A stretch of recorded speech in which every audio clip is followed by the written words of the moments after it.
We spend such a huge amount of our lives really working in our professional Oh, roles. absolutely. Decades for most people. And if you're an architect or maybe a design specialist in building and construction, you know what that involves. It's complex projects, tight deadlines, all Mhm. those intricate technical details. Yeah, constant problem solving. It's demanding work. You're really in the thick of it, shaping the world we live in, literally. But have you ever, stopped to think amidst all that, what actually makes the work feel meaningful? That's a big question. Yeah, what gives it that deep satisfaction?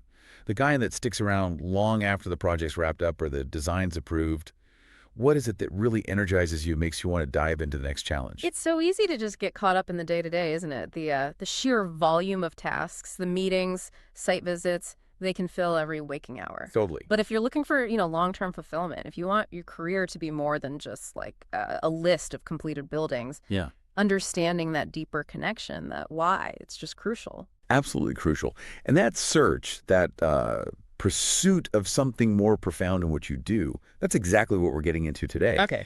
Our mission here really is to unpack Hmm. this powerful concept. It's something that's been looked at quite a bit in positive psychology. Right. And it can kind of act as a compass, Yeah.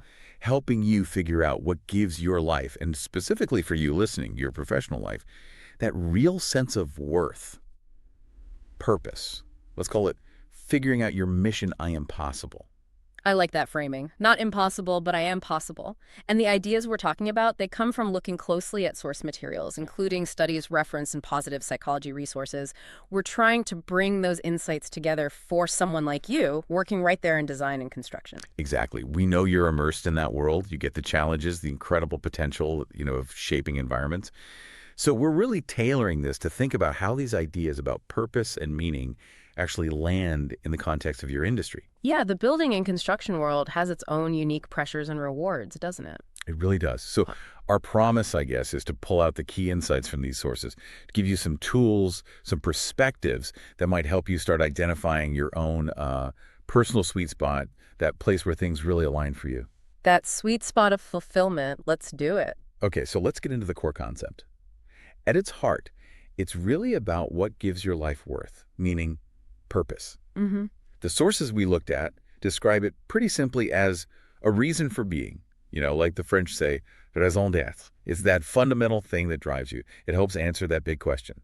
Why bother getting up in the morning? Or, as one source put it more poetically, waking up to joy. Which sounds lovely, doesn't it? It really does. And what's interesting is that this isn't presented as some totally new, abstract idea. No, not at all. The thinking behind it, well, it's said to have really deep roots. It seems to have evolved from traditional principles around health and wellness. Okay, how so? Well, the perspective is that physical health isn't separate from everything else. It's deeply tied to your mental and emotional state. And a really key part of that connection is having a clear sense of purpose. Ah, so it's all interconnected. Exactly. It's holistic. Your mind, your body, your sense of purpose, they all influence each other. It's not just a nice idea. It's seen as fundamental to overall well-being. So having a strong reason for being isn't just good for your mood. It actually impacts your physical health too. That's the idea presented. It's framed as a pillar of a healthy, flourishing life.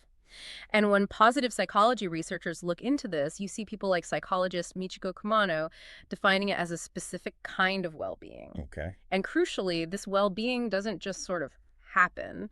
It arises from devotion. That's the word used. Devotion to activities you genuinely enjoy, things that bring you a deep sense of fulfillment. Devotion. That really stands out, doesn't it? It implies commitment, Hmm. practice, deep engagement. It does. And you mentioned enjoyment versus fulfillment earlier. That's key here too.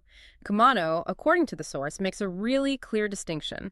This concept isn't just about fleeting pleasure, what the ancient Greeks called hedonia. Right, like enjoying a good meal or something temporary. Exactly. Instead, this aligns much more closely with eudaimonia.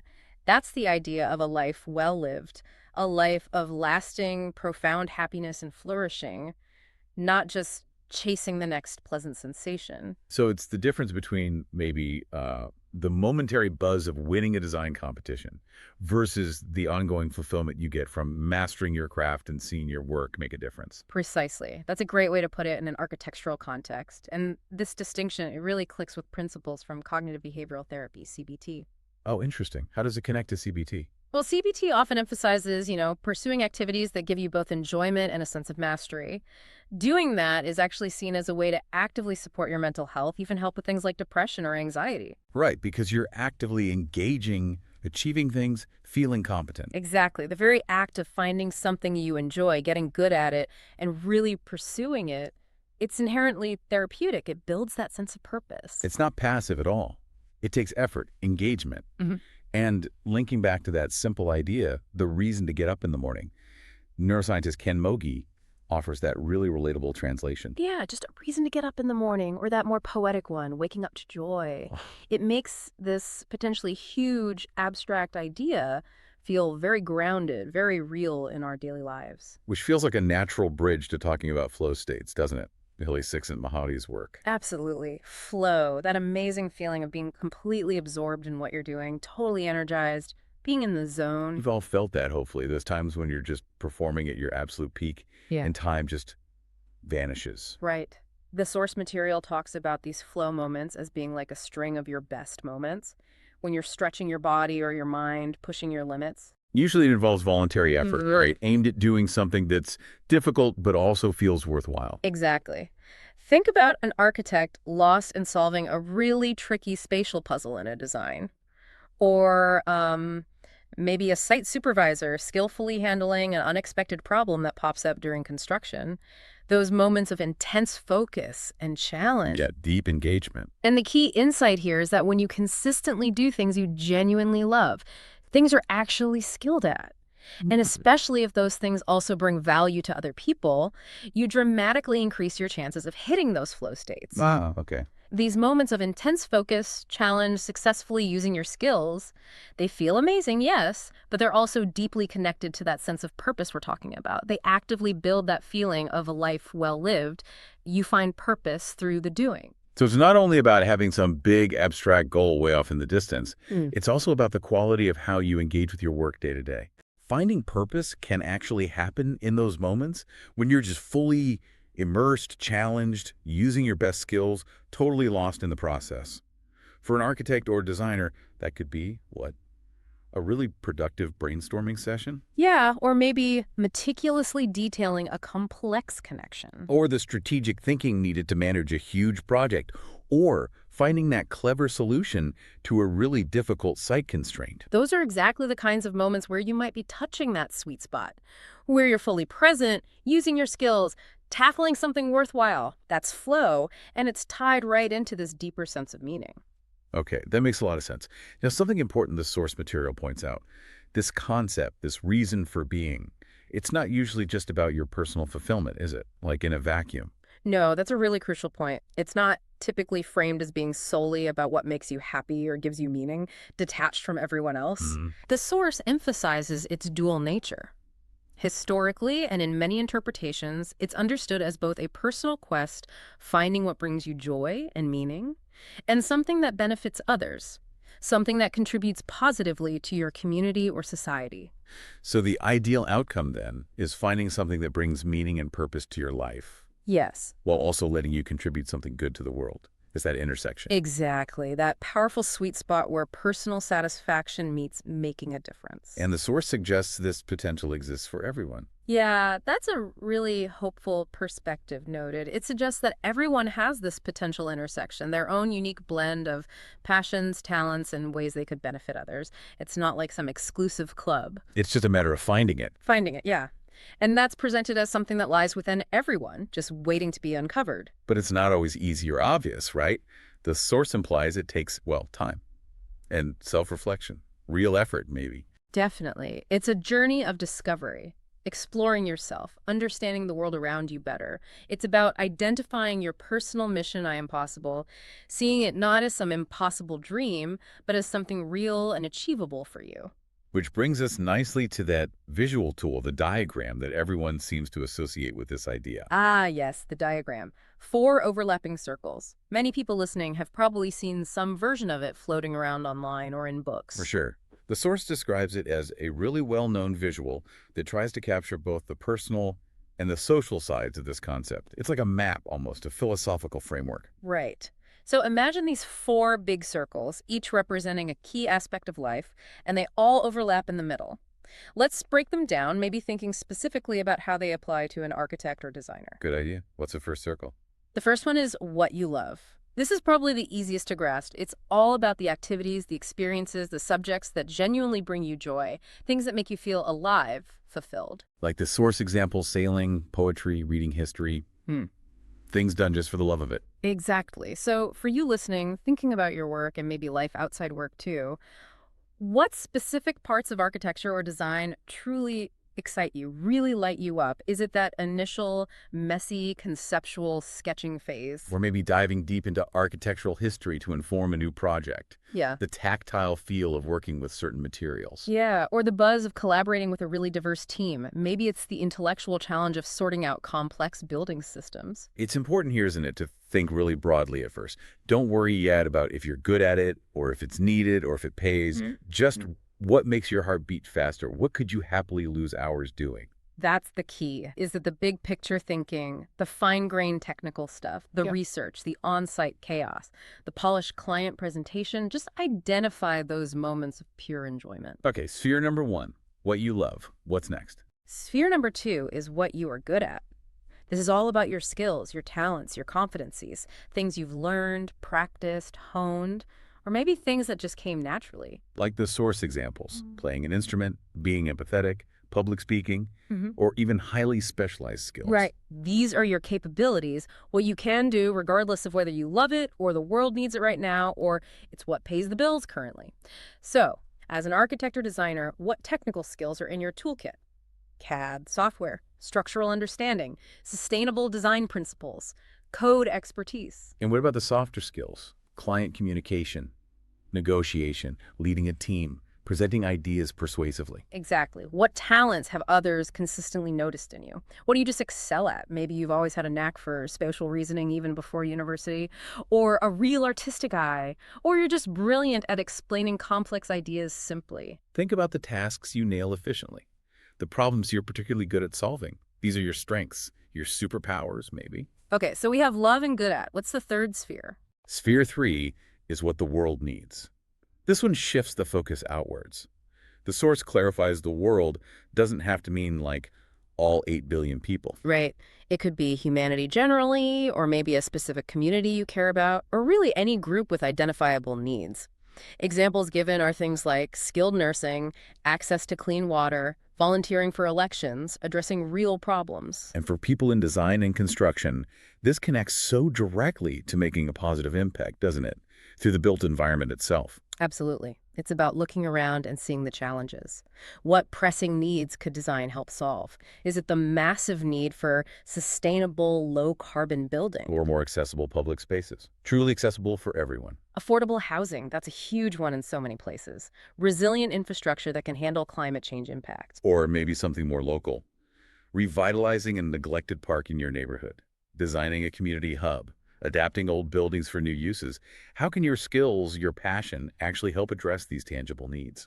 It connects your work directly to doing good. Okay, that's 3. What's the final sphere? The fourth sphere is what you can get paid for. This is the pragmatic one. Yeah. The market reality. Right.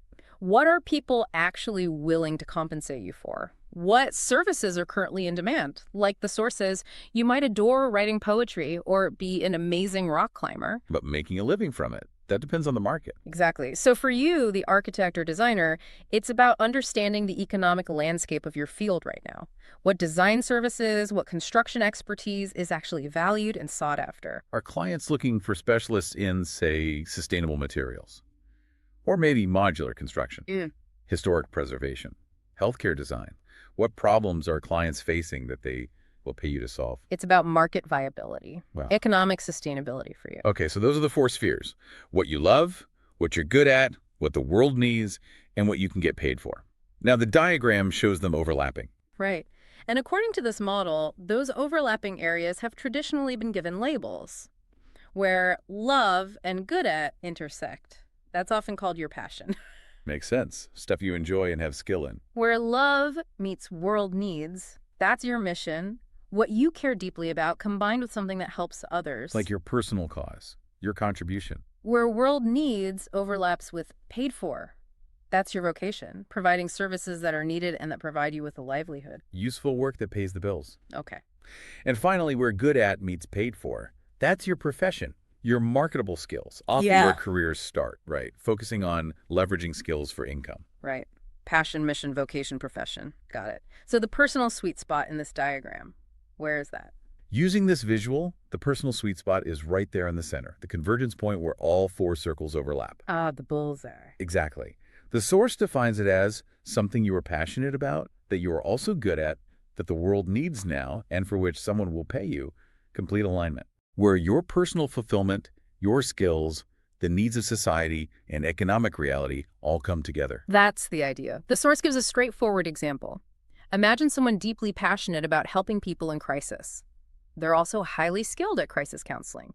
There's definitely a need for that in the world. And crucially, there are jobs available that will pay them to do that work. Okay. In that case, according to this diagram, they've found their personal sweet spot. All four elements are present. That makes it really clear. Yeah. And thinking about our listener, again, the architect or designer, just the act of sketching out these four circles for themselves and honestly listing things in each one. Yeah. What design tasks they love, what skills they really excel at, what needs they see in the built environment, what services are getting paid for.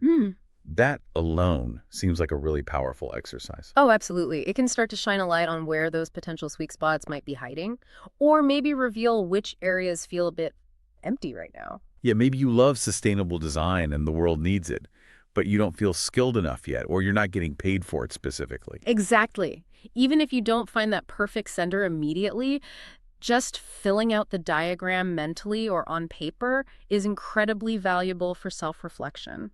It clarifies your current reality and maybe sparks ideas about the future. Now, the source material does bring up some important nuance here, doesn't it? A kind of healthy debate around this diagram. It does. It asks whether this popular four-circle model really captures the full traditional meaning of the concept it's trying to represent, or is it maybe a bit of a westernized take, perhaps too focused on career and accomplishment? That's a really interesting critique. What's the concern? Well, the source notes that some who studied the origins feel the concept isn't necessarily about finding one single massive goal. And it doesn't have to include something the world needs or something you get paid for or even be tied to just one specific talent. Okay, so if it's not necessarily about that perfect four-way overlap or a huge career ambition, what's the alternative view? This alternative perspective suggests the concept might be closer to a way of living, one that involves embracing the joy of little things, being present, reflecting on happy memories, cultivating a mindset where you feel you can build a happy, active life. That sounds different. Less about external achievement, more internal. Yes, much more about mindset and daily experience. In this view, it reportedly has less direct connection to professional success or entrepreneurship. Wow, okay. That feels quite distinct from the diagram's emphasis on vocation and profession. It is, and the source points out this alternative view sounds quite similar to principles you might find in Zen Buddhist thinking. Emphasizing being active, fully present, finding meaning in small, everyday occurrences, achieving flow not just in work, but in living itself. So the diagram is a useful tool, maybe especially for career reflection. Definitely useful. But this other perspective reminds us that meaning isn't only found there. It can also be woven into the fabric of daily life through presence and appreciation. Exactly. And importantly, the source is careful not to dismiss the diagram. It validates its usefulness, regardless of the historical accuracy debate. It says, look, even if you feel the center doesn't define your whole life purpose, the exercise of filling it out still incredibly valuable for self-clarification. I can see that. Just understanding the different parts, your passions, skills, needs you care about, how you earn a living that gives you a powerful map of your current landscape. Totally. It helps you see where overlaps do exist already, and maybe where you could consciously try to create new overlaps. It highlights where you might find a sweet spot that combines, say, I love this and I'm good at it, with this lets me do good for others, even if it's not your main job. It helps you see where your mission I am possible is already partly realized. The source also touches on some more recent perspectives, right? Noting that while this concept has gone global as a way to find purpose, it's also facing some criticisms. Yes, particularly around cultural depth and how it gets interpreted. What's the issue with cultural depth? The point is that in the culture where this idea originated, it's often seen as a much richer, more comprehensive approach to life, weaving together joy, purpose, well-being in a really nuanced way. The worry is that when it gets translated and popularized elsewhere, especially maybe in the West, some of that depth gets lost. It might get simplified down to just the four circles, missing the broader context. Which suggests value in digging a bit deeper into its origins if you're really interested. Exactly. Understand the fuller picture. And what about the connection to longevity towns? Places like Okinawa. Right. The source addresses that common link. Mm-hmm. While the long lives in those places are often popularly attributed to the residents having a strong sense of purpose, Yeah, you hear that a lot. the research actually shows it's more complex. It's a combination of many factors working together. Not just purpose alone. Not according to the studies referenced. It includes things like their traditional diet, strong community ties, regular physical activity, and yes, a sense of purpose is part of it, but it's the synergy, the whole package, not just one magic ingredient. Okay, that's crucial context. Purpose is a piece of the puzzle, but not the only piece. Precisely. And there's even a criticism mentioned about tourism. Because the longevity got linked so strongly to this one concept, it apparently drove up tourism in some areas. Oh, wow. And ironically, that influx of tourism can sometimes disrupt the very traditional lifestyles, the diet, the community, the routines that contributed to the longevity in the first place. That's, yeah, quite the paradox. The search for the secret impacts the secret itself. It's complex. The source is quick to add, though, that changes in these regions aren't just because of tourism. Global economics, technology, societal shifts, they all play a role. It's never just one thing. Provides that wider lens. Yeah. Important not to oversimplify. Definitely.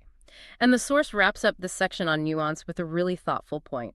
Basically, approach ideas from other cultures with respect. Open heart, keen mind. Try to understand them beyond the surface level. Good advice generally. Yeah. And while acknowledging the debates and potential simplifications, the source also makes it clear. Many people have found real comfort, direction, and meaning using models like the four-circle diagram. It has proven to be a genuinely helpful tool for a lot of folks. So the takeaway seems to be, use the tools if they help you reflect, but stay curious, understand the bigger picture, and remember, purpose isn't confined just to your job description. That feels like a really balanced perspective, and to bring these ideas to life, the source gives some really great examples of people who seem to embody different aspects of finding this kind of purpose or devotion. Oh, good. Examples help make it concrete. Who's first? Jiro Ono, the legendary sushi chef. Oh, yes. Seen the documentary, incredible focus. Exactly. He's a powerful example of devotion to mastering a craft. He's spent his entire life perfecting the art of sushi, constantly striving for improvement, runs that tiny, world-famous restaurant. And there's that amazing quote from him, the source includes something like, "You have to fall in love with your work. Dedicate your life to mastering your skill. I'll keep trying to reach the top, but no one knows where the top is." yeah, that's it. It just screams relentless dedication, doesn't it? Yeah. And the journey being the reward almost. It totally embodies that devotion and mastery. And there's a neat detail. Because his place is so small, he actually watches how customers react to each piece of sushi and might subtly adjust the next one based on their expression. Really? Yeah. So his intense personal pursuit is directly linked to enhancing the experience for others.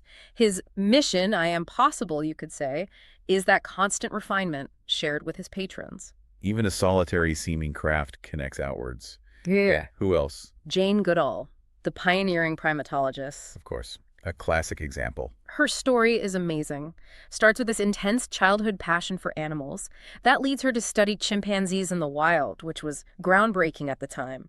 She developed incredible skills in observation, completely changing our understanding of chimps. And the world needs part is pretty obvious there. Hugely. Her research wasn't just academic knowledge, it became a powerful force for conservation and animal rights. She became a global advocate. The source presents her as someone where, if you use that diagram, the four spheres really seem to line up powerfully. Passion for animals. Developed amazing skills as a scientist. Addressed a critical world, need conservation. And earned a living through her work, her books, speaking. Her driving force, her mission I am possible, connects deeply to understanding and protecting great apes, seeing it linked to all life. Such an inspiring trajectory, from personal passion to global impact. The third example. Dave Restovich. He's a well-known free surfer and also a wildlife advocate. Okay. Surfing seems like a clear what you love, experiencing flow on the waves. Exactly. That deep love for the ocean, fostered through years of surfing, led him to connect with marine life. He co-founded an organization called Surfers for Cetaceans to protect whales and dolphins. Ah, so the passion led to identifying a need. Right. And he's a highly respected surfer, earns his living through sponsorship, so he's skilled and gets paid for it. So, again, the elements seem to align. Love of surfing, elite skill, need for marine conservation, paid through sponsorships. And the source suggests his purpose extends beyond just his own flow state. It's also about ensuring other creatures can live freely, experience their own natural states without being hunted or harmed. That's a fascinating extension of the idea. Isn't it? So you have these really diverse examples, a chef, a scientist, an athlete advocate. It shows that finding this sense of purpose, this personal sweet spot, it can look so different for different people. Lots of inspiration there for anyone, including architects and designers, thinking about their own unique mix. It really underscores the breadth of possibilities. Now, the source also talks of the concrete benefits of finding this kind of purpose, right? Beyond just feeling good. It does. It pulls from positive psychology research to show that finding and living this sense of purpose is strongly linked to greater fulfillment, greater happiness overall. But it goes further. The health benefits you mentioned earlier. Exactly. The research referenced explicitly connects finding purpose to better physical health and better mental well-being. Some specific benefits noted were things like a positive impact on your immune system Wow. and potentially even increased life expectancy. Just from having a sense of purpose. That's pretty remarkable. The research also suggests links to reduced anxiety and, really importantly, improved resilience, being better able to bounce back from challenges. Okay, so why?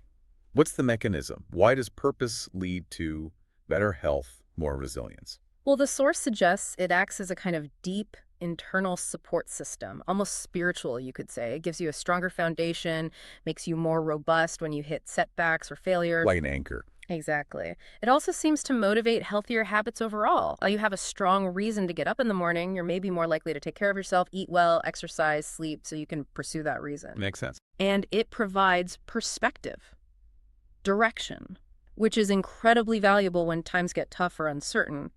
If you feel connected to something bigger than your immediate problems, those problems might feel a bit less overwhelming. That really resonates. It's not just about hitting career milestones. It's about having that internal compass, that why, guiding you, motivating you, and ultimately making you stronger when things get difficult. Precisely. It's fundamental for building a life that's both resilient and deeply satisfying. Okay, so let's bring this all home. Yeah. Directly to you listening, navigating your career in architecture and design. The source material basically reminds us that search for purpose, that drive to combine passion, skill, helping others, making a living, it's fundamental, it's deeply human. We're kind of wired to seek that alignment. But just because we seek it doesn't mean it's easy to find, right? Yeah. As the source says, where those different parts of life intersect.